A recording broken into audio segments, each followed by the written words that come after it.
Hello বন্ধুরা, তো কেমন আছো তোমরা সবাই? আশা করি ভালো আছো। তো সকাল সকাল আমি আমার ভাই বেরিয়ে পড়ি শিব মন্দির দেখার জন্য, যেখানে কি 108টি শিবলিঙ্গ রয়েছে এবং এটা কালনায় আছে। তার জন্য আমরা সকাল সকাল বেরিয়ে পড়ি।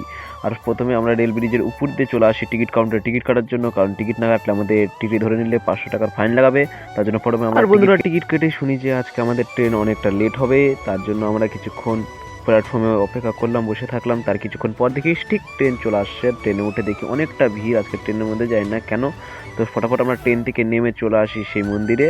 আর মন্দিরে এসে আমি তো অবাক, কারণ কি এখানে 108টি শিবলিঙ্গ রয়েছে আর প্রত্যেকটির কালার আলাদা, একটা সাদা একটা কালো, এইভাবে 108টি শিবলিঙ্গ রয়েছে এখানে। আর প্রত্যেকটা রুমের সাইজ একই। আর বন্ধুরা তোমরা হয়তো দেখতেই পাচ্ছ যে জায়গাটা কত সুন্দর দেখতে। কালনা এরকম একটি জায়গা আছে, আমি হয়তো না আসলে জানতেই পারতাম না এমন একটা সুন্দর জায়গা আছে যেখানে নাকি 108টি শিবলিঙ্গ রয়েছে।